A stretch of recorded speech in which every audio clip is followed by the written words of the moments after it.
mu ne doomu aadama bokk na ci li koy gën a mën a lor mooy làmmiñam mu ne moo tax dafa war a sàmm làmmiñam ci bépp kàddu boo xamante ne daf koy yëkkati. xam nga kenn ci saxaaba yi am na ñuy wax ne Aboubacar la am na ñuy wax ne Seydina Omar la ñu ne bu xëyaan day téye làmmiñam xëcc ko bu baax ne ko régleel nag musiba bu mu dugg yëpp yaa ma ci duggal. xadis bii nag ñëw na ci dégg nga Muslim ci numéro 2988 mooy 2988 loolu la def. Abu Hurayrata radiyallahu anhu moo ko solo mu nekk xadis bu doy waar nag xadis bu yéeme ni yonent bi sallallahu alayhi wa sallam di waxe yonent bi mu ne inna al abda la yatakallamu bil kalimati min ridwanillahi la yulqi laha balan yarfa'uhu allahu biha darajatin wa inna al abda la yatakallamu bil kalimati min sakhatillah la yulqi laha balan yahwi biha fi jahannama wal iyadu billah. Abu Hurayra mu ne yonent bi sallallahu alayhi wa sallam nee na jaam bi dana wax kaddu goo xam ne kaddu gi dafa neex yàlla subhanahu wa taala dégg nga kaddu gi dafa neex yàlla subhanahu wa taala te laa yulqi laha baalan bàyyiwu ci xel sax wax ji bàyyiwu ci xel dafa mel nit ki nar a daanu rek ne subhanallah rek yàlla kontaan ci la fekk nit ki nekk ci jafe-jafe yi rek xelam daj ko directement rek ne subhanallah. wala sax nit ki am ku ñëw ne la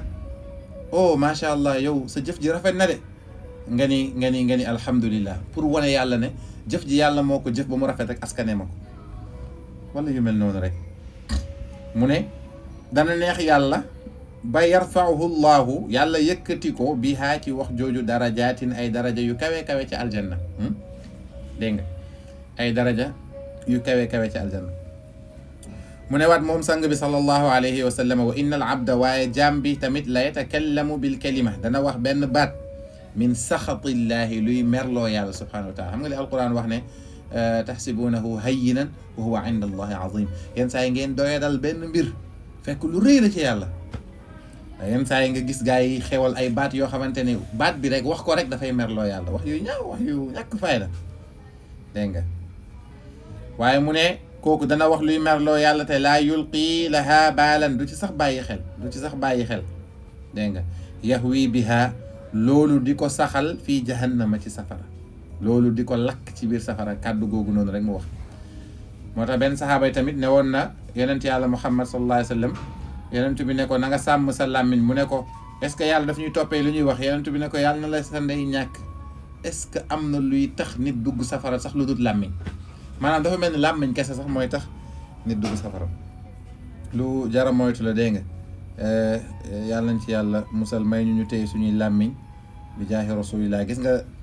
yonent bi dafa doon sonn lool ci saxaaba yi pour ñu téye seen làmmiñ bu ñuy wax rek nañ wax lu baax. yàlla wax na ci alquran sax wa qulu linnaasi xusnan bu ngeen di wax ci nit ñi na ngeen wax lu rafet.